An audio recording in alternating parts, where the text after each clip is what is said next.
Hey, horror fans, once again, it is me, the Horror Miser Minding G. It's time to review the latest horror film that features this time, a chapter from Bram Stoker's novel Dracula, The Captain's Log. It is The Last Voyage of the Demeter. Yes. Ha ha ha ha ha.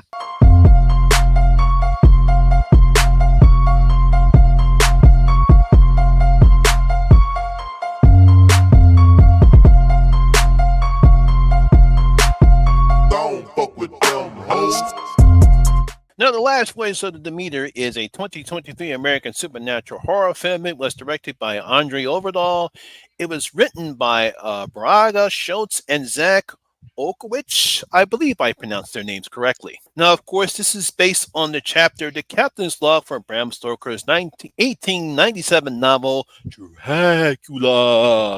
Now, the film stars Corey Hawkins, Adeline Franchosi, Lee Cunningham, Woody Norman, and David Mountchancelin. Now, of course, in this film, a crew sailing from Carpathia to England find that they're carrying very dangerous cargo, mainly Count Dracula.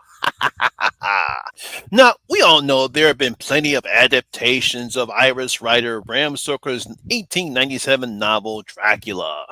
From Universal's 1931 film starring Ben Lugosi, Hammer's 1958 film starring the late great Christopher Lee, and Columbia's 1992 film directed by Francis Ford Coppola with Gary Coleman playing the Count. Yes, there have been plenty of adaptations of this wonderful novel. Recently, however, filmmakers are now starting to take parts or characters from Stoker novels and making them into horror films. Earlier this year, we had the release of the horror comedy film Renfield, with Nicolas Cage playing Dracula and Nicholas Hoult playing the character R.M. Renfield. Now, I did enjoy that film. I thought it was very good. Obviously, Nicolas Cage really hams it up playing the Count, and I thought Nicholas Hoult did a pretty good job playing Renfield. It was kind of successful. Some people liked it, some people joined, but I thought it was a successful film. And now Norwegian film director Andre Overdahl, who gave us The Autopsy of Jane Doe, brings us an adaptation of The Captain's Log. That's a chapter from Stoker's novel, and this is called The Last Voyage of the Demeter. Now, taking place in 1897, we see the merchant ship the Demeter picking up cargo in Bulgaria and will transport it into London. Now, while storing the 15 large wooden crates, we're introduced to members of the crew. We see Captain Elliot, his grandson Toby, first mate Wojciech, and then Dr. Clemens, a doctor who joins the crew as the ship's doctor. And of course, it doesn't take long before the guest on the ship makes its presence felt, and the crew soon realizes they have to fight for their lives in this terrifying nightmare that they found themselves in.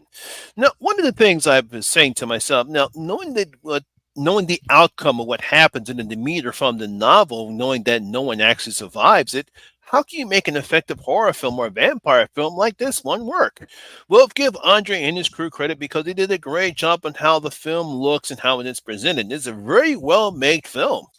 First off, the ship itself is a character, because it's dark, it's creepy looking, it has some type of a dread, and because mostly audience know what that's coming, but they really did a good job of the ship itself. It's designed very well. A very cinematography looks very good. Really love how they put together, how the ship looks put together in this film. Now, because of how the ship looks, this also creates the type of tension and suspense needed for a film like this, as they're isolated, they're in the middle of nowhere, and there's really no escape for the crew. And then you add the character like Anna into the mix. Now, I like what they do in the middle of the film when the crew not understanding what's happening, and then when we see Anna comes into play, either they blame her or they blame rabies. I thought the film did a good job in showing how paranoia takes the crew. They did a good job in doing that aspect in that part of the film. Now, one of the great things I liked about the film that everyone does a great job in the roles, from Corey Hawkins, who plays Clemens, as a man who's well educated, but he's also frustrated by the lack of chances due to the color of his skin. There's a little expert that he has with Wojciech as far as, what he's frustrated about. And, this is what he wants to be able to see the world without being frustrated about it. And I thought that really played well. And I thought Corey Hawkins did a fantastic job in the film. Veteran Irish actor Lee Cunningham, from Game of Thrones and from other movies he's been in, he's great as the gruff but noble Captain Elliot. David Dalsherman, first mate Wojciech, and even child actor Wood Norman is good as Toby. Everyone does a fantastic job in their roles, and it was very well acted. I mean, they also did a good job in blending the CGI and practical effects, and the look of Dracula is scary and frightening. I thought they did a fantastic job of making everyone be afraid because the crew is afraid of him because, again, they have no clue who the hell this guy is or who's killing them. And I thought they did a pretty good job in blending the CGI effects and in the look of Dracula. It was a very fantastic job. Like I said, everything about this film is good. From its cinematography, the tension, suspense, the atmosphere, the tone of the film is very good. It was very entertaining, and I really wanted to like this film. However, despite how well the film looks and how well it's active and the atmosphere, it's lacking something. I don't know what it is. It doesn't have the bite, pun intended, that I was looking for. I mean, I wasn't expecting 30 Days of Night. I wasn't expecting Underworld, but I was expecting something that those films have. But unfortunately, this one doesn't. I don't know what it is. It's lacking something. Just don't know what it is.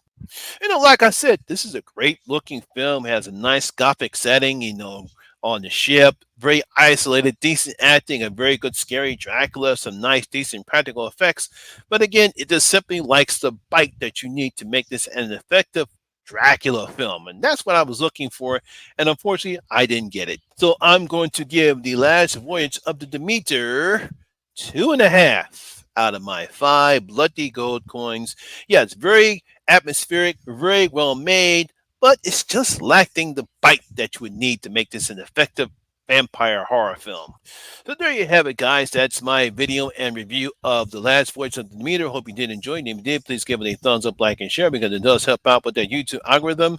Have you seen The Last Voyage of the Demeter? Please leave your comments in the comments section below and tell me what you thought about the film. Also, if you're new here, please hit that subscriber button, ring that notification bell. That way you'll be notified anytime when I put a new video such as this one. Once again, my name is Lamont Smith, better known as the Horror Miser Monty G. And always remember that horror rules. And I say my next video. You guys stay safe out there.